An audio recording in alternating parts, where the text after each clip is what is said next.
வாரான் வாரான் பூச்சாண்டி நல்ல வேஷத்துல என்ன நாசிஸ் தான் அவன் பேரு தாண்டி போட்டான்னாங்க அபியூஸ் தாங்கிற மாதிரி அந்த அளவுக்கு இந்த நாசஸ்னுடைய கொடுமைகள் அப்படிங்கிறது டே பை டே அப்படிங்கிறது வந்து பார்த்துக்கிட்டு இருக்கிறோம்.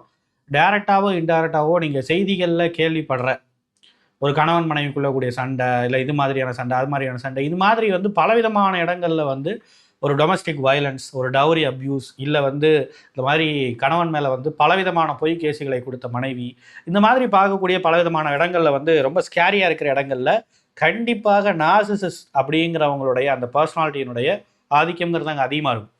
பட் தொலைக்காட்சிகள்லாம் அந்த மாதிரியான விஷயங்கள் அப்படிங்கிறது போடுறதில்ல. ஏன்னா அது ஒன்றும் டயக்னாஸ் பண்ணுறதில்ல. அதை பற்றியான அவேர்னஸே நீங்கள் பல பேத்துக்கு இல்லை, அதனால் போடுறதில்ல. That's a matter. End of the day ஒரு நார்சிஸ்னுடைய கோ பேரண்டிங் அப்படிங்கிறது எப்படி இருக்கும்? நாம் இருக்கிறோம், இல்லை வந்து கோர்ட்டில் கேஸ் போய்கிட்டு இருக்கு, அவங்க குழந்தைய வச்சிருக்கிறாங்க அப்படின்னாலும் கூட ஒட்டு மொத்தத்தில் ஒரு நார்சிஸ்னுடைய கோ பேரண்டிங் அப்படிங்கிறது வந்து எப்படி இருக்கும், அது சம்மந்தப்பட்ட இஷ்யூஸ் அப்படிங்கிறது என்ன, ப்ளஸ் அதுக்கு நம்ம என்ன பண்ண முடியும் அப்படிங்கிற விஷயங்களை பற்றி இன்றைக்கி நம்ம பார்த்துருவோமா? என்றாச்சா வேறட்டு போட்டோம்.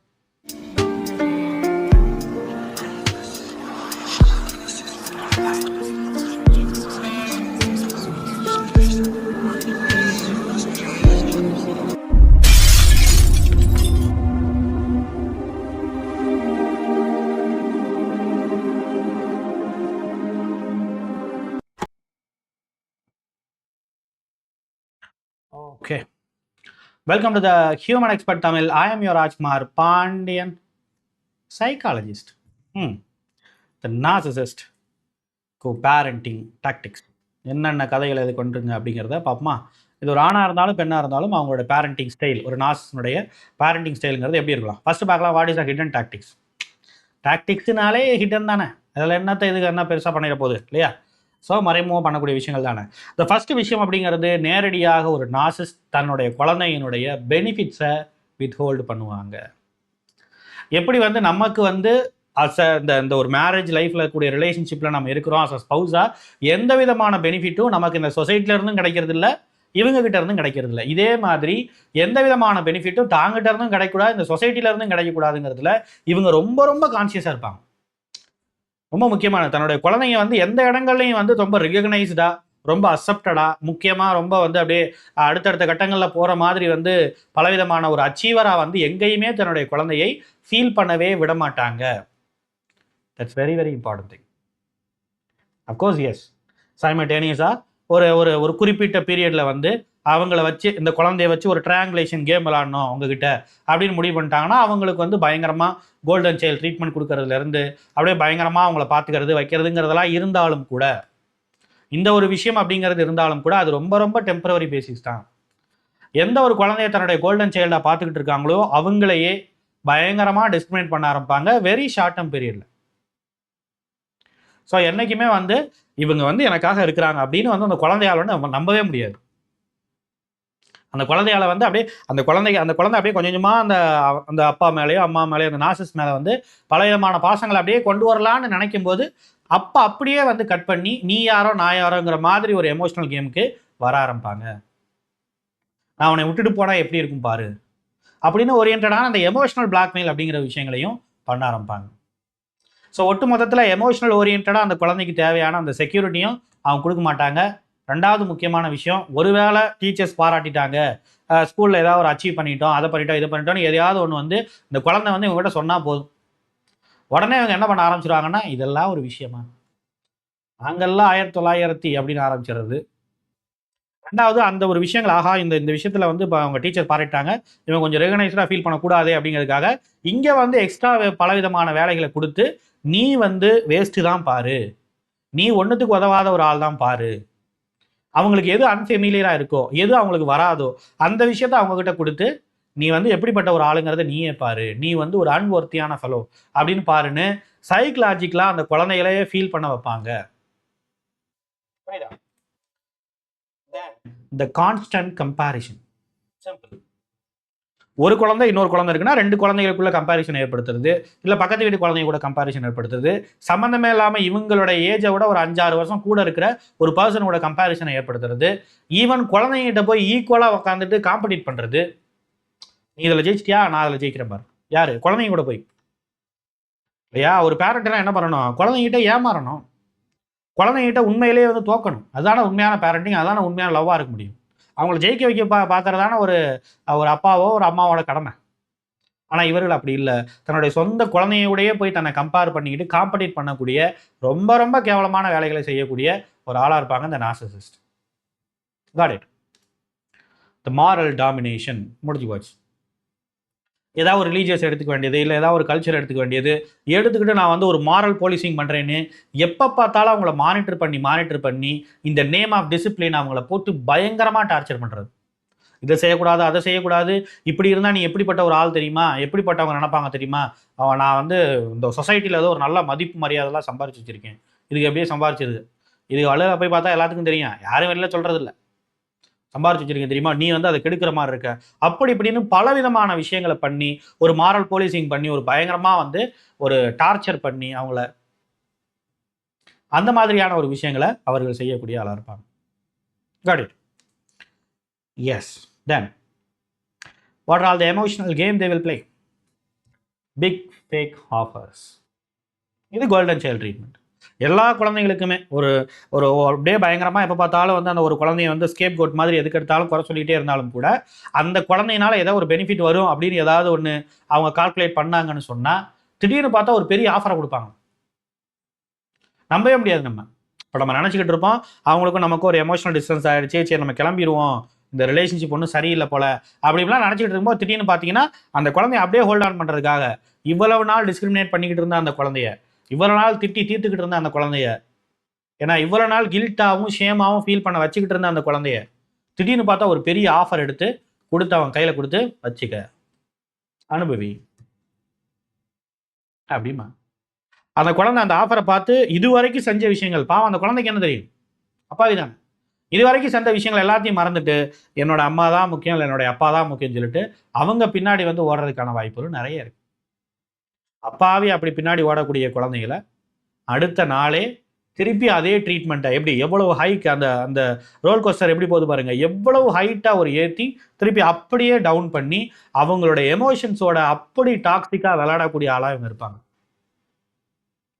அந்த குழந்தைகள் கூட குழந்தைனோட பார்க்காம இவங்களுக்கு என்ன எம்பத்தி இருக்க போகுது, நான் வேணுமா குழந்தைங்க வேணுமா, அப்படி என்னைக்குமே தன்னை முன்னிறுத்தக்கூடிய ஒரு ஆளாக தான் இருப்பாங்க. அவங்களுக்குள்ள அந்த கேள்வி தான் இருந்துகிட்டே இருக்கும், என்னை எல்லாரும் முன்னிலைப்படுத்துகிறாங்களா, அது மட்டும் பத்தாது, எல்லாத்துக்கும் மேலே நான் போய்கிட்டே இருக்கணும், அது டெய்லி நடந்துகிட்டே இருக்கணும், நிமிஷத்துக்கு நிமிஷம் நடந்துகிட்டே இருக்கணுங்கிற மாதிரி இருக்கக்கூடிய ஒரு டாக்ஸிக் பிஹேவியர், ஒரு டாக்ஸிக் பேரண்டிங் தான் ஒரு நார்சிசிஸ்டோடது. ஆமாவா? அடுத்து சோசியல் மேனிபுலேஷன். சொசைட்டி ஓரியன்டாக சில டிஸ்கிரிமினேஷன் இருக்குங்களே, ஒரு சின்ன ஏதாவது ஒரு தப்பு பண்ணியிருப்பாங்க, அதுக்கு வந்து அவங்களுடைய மேம் திட்டியிருப்பாங்க, இல்லை ஏதோ ஸ்கூலில் வந்து ஏதாவது ஒரு சின்ன விஷயங்கள் நடந்திருக்கும். ஆனால் அந்த மாதிரி இருக்கிற விஷயத்தை கொண்டு வந்து அப்படியே வீட்டுக்குள்ளே வந்து அதை ஒரு பெரிய ரணகலப்படுத்துறது, ஒன்றுமே இருக்காது, அந்த விஷயத்தை ரணகலப்படுத்துறது. ஒரு ஷூவை சரியாக போடலைங்கிறதோ, ஒரு ஒரு சரியாக டக்கிங் பண்ணல, ஏதோ ஒரு சின்ன விஷயங்கள் இருக்கும், அதுக்காக வந்து அங்கே ஏதாவது ஏதாவது நீ சேட்டை பண்ணுறா இது பண்ணுறா அப்படின்னு சொல்லிட்டு பண்ணியிருப்பாங்க. அது ஒரு விஷயமே கிடையாது, அவங்க ஸ்கூலே அதை மறந்துருக்கும், ஸ்கூலே அதை விட்டுருவாங்க, ஓகே அப்படின்னு சொல்லிட்டு. நாளாக விட மாட்டேன், இதெல்லாம் எப்படி, நான் வந்து கரெக்டாக இருக்கணும்ல அப்படின்னு சொல்லிட்டு பலவிதமான டார்ச்சரை போட்டு திட்டி திட்டி திட்டி திட்டி அந்த குழந்தைங்களுக்கு வர்றதும் வராமல் போயிடும். அடுத்த நாளும் அந்த குழந்தைய வந்து அவங்கள பார்த்தா வந்து அப்படியே ஒரு மாதிரி கைகாலெலாம் நடுங்க ஆரம்பிச்சிடும் அவங்களுக்கு. அவங்களுடைய பிஹேவியர் கொஞ்சம் கொஞ்சமாக மாறுறத, இந்த பேரண்டிங்குடைய அந்த பேரண்டல் அபியூஸ் மூலமாக மாறுறத உங்களால் கண் கூட பார்க்க முடியும். என்ன கண் கூட பார்க்க முடியும். That's how the social manipulation it works. சொசைட்டியில் இருக்கக்கூடிய சில விதமான டிஸ்கிரிமினேஷனை எடுத்துகிட்டு வந்து, இல்லை யாராவது டாக்ஸிக்காக இருக்கிறாங்க, பக்கத்து வீட்டுக்காரங்க ஒரு அங்கிளோ ஆண்டியோ டாக்ஸிக்காக இருக்காங்கன்னா அதுதான் கரெக்டான கேப்பு. அவங்கள உள்ளே கொண்டு வந்து அவங்கள இங்கே வந்து அவங்க அந்த குழந்தைய வந்து அவங்கள வச்சு திட்ட வச்சு அதை வச்சு பார்த்து என்ஜாய் பண்ணக்கூடிய ஒரு ட்ரையாங்குலேஷன் கேமை ஒரு குழந்தைங்க கூட கூட விளையாடக்கூடிய ஒரு ஆளாக இவங்க இருப்பாங்க. How toxic they are, right? Victim guilt play, இல்லையா? This is how. அடுத்த கதை என்ன அப்படின்னு சொன்னால் விக்டிம் கில்ட் பிளே வந்து பண்ணிட வேண்டியது. நான் வந்து எவ்வளவு கஷ்டப்பட்டு உங்களை வளர்த்தேன் தெரியுமா, எவ்வளவு கஷ்டப்பட்டு இந்த வாழ்க்கையை நடத்திக்கிட்டு உங்களை நான் படிக்க வச்சு, நான் உங்களுக்கு அதை பண்ணி கொடுத்து இதை பண்ணி கொடுத்து சாப்பாடு போட்டு அவங்களுக்கு இதை பண்ணி அதை பண்ணி அப்படி இப்படின்னு பலவிதமான விஷயங்களை சொல்லி நான் இவ்வளவு கஷ்டப்படுறதுக்கு காரணங்கிறது நீங்கள் தான். அண்டு நீங்கள் இவ்வளவு விஷயங்கள் நான் செஞ்சேன்ல, இதுக்காக நீங்கள் என்ன நன்றி கடன் காட்டினீங்க? கிராட்டிடியூடாக நீங்கள் இருக்கீங்களா? இப்போ ஆக்சுவலாக அந்த குழந்தைங்க பொறுத்த வரைக்கும் இவங்க மேலே தான் பாசமாக இருக்கும், அது அவங்களுக்கும் தெரியும். ஆனால் அதை எப்படி வந்து எமோஷனல் ப்ளே பண்ணுவாங்க? இவங்களுக்கு தான் பாசங்கிறதுலாம் தேவையில்லையே. இவங்களுக்கு சப்மிசிவாக போகிறது, அடக்கி போகிறது, ஸ்லேவரி தானே இவங்களுடைய ப்ராம்ப்டாக இருக்கிறது. அதுதானே டாமினண்ட்டான விஷயம். ஸோ அந்த ஒரு ஸ்லேவரி ப்ராம்ப்ட்னால அவங்க என்ன பண்ணுவாங்கன்னு சொன்னால், பாசம் கேசெல்லாம் வேணாம், நீ எப்படி வந்து உங்கள் அம்மாக்கிட்டேயோ உங்கள் அப்பாக்கிட்டேயோ நீ வந்து பாசமாக இருக்கலாம், மீன்ஸ் உங்ககிட்ட நீங்கள் பாசமாக இருக்கலாம் அப்படின்னு அந்த ஒரு விஷயத்த இல்லாத ஒரு விஷயத்தை எடுத்துட்டு வந்து நீ அதைத்தான் பண்ற, அவங்க செஞ்சிருக்கவே மாட்டாங்க, ஆனாலும் நீ அதைத்தான் பண்றேன்னு சொல்லிட்டு சொல்லி சொல்லி அது மூலமா ஒரு கில்ட் ட்ரீப் பண்ண வச்சு இவங்களுக்கு ஏதோ வந்து ஒரு வேலைக்காரங்க மாதிரி வந்து இந்த குழந்தைகளை மாற்றி வைக்கக்கூடிய ஒரு விஷயத்தை தான் அவங்க பண்ணிட்டு இருப்பாங்க. Okay, it's very important.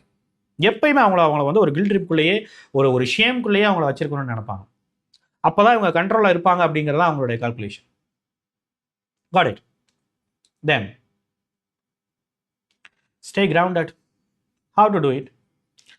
See the fake drama. இதுக்கு என்ன பண்ணலாம், இதுக்கு என்ன ஒரு healing pathway, what to do அப்படின்னு சொன்னால், we need to see this fake drama. இது எல்லாமே ட்ராமா தாங்கிறத நீங்கள் புரிஞ்சுக்கோங்க. விச் மீன்ஸ் அவங்க பண்ணக்கூடிய அபியூஸுங்கிறது உண்மை, ஆனால் அவங்க பண்ணக்கூடிய லவ் பாமிங்கிறது போய், அவங்க பண்ணக்கூடிய திடீர் ஆஃபர் அப்படிங்கிறது போய், ஏதோ இந்த உலகத்திலேயே மிகப்பெரிய ஒரு பாசம் வச்சிருக்கவங்க இவங்க தான் அப்படின்னு சொல்லிட்டு காட்டிக்கிறதுங்கிறது போய், இந்த உலகத்தில் இவங்க தான் வந்து இந்த குழந்தைக்கு இல்லாத விஷயங்கள்லாம் செஞ்சு அப்படியே ஒரு பெரிய அப்படியே ஒரு ஹரிபாட்டர் அம்மா மாதிரி இவங்களை வந்து ஹரிபாட்டரை காப்பாற்றுற, எப்படி அவங்க உயிரை கொடுத்து ஹரிபாட்டரை காப்பாற்றினாங்கல்ல, அந்த மாதிரி இவங்க உயிரை கொடுத்து என்னமோ அந்த குழந்தைய காப்பாற்றின மாதிரி கதையாக இருக்கிற மாதிரி பலவிதமான விஷயங்களை வர்ணிக்கிற எல்லாமே ஒரு ஃபேக்கான ஒரு ட்ராமா.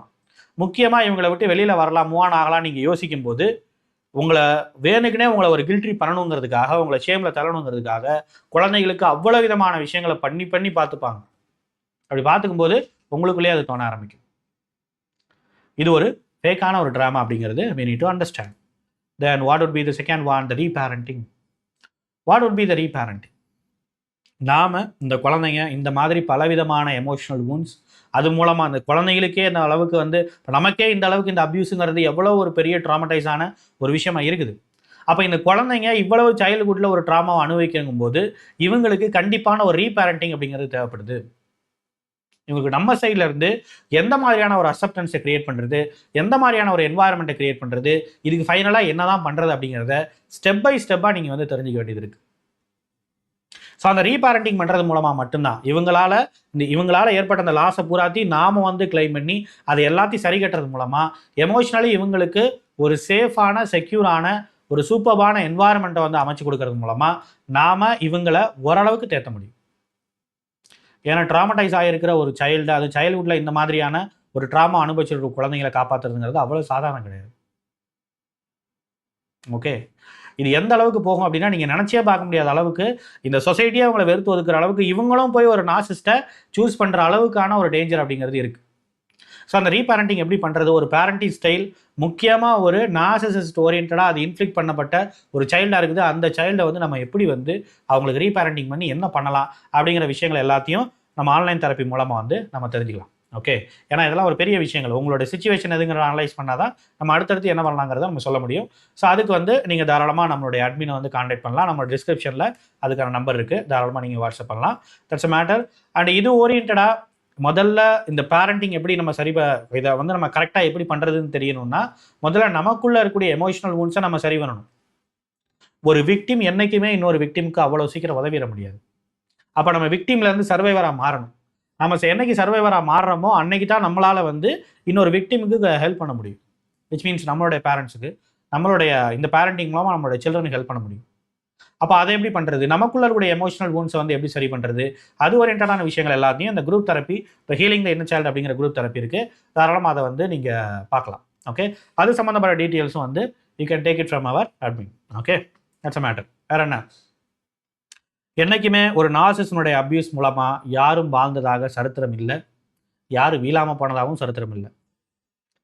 That is what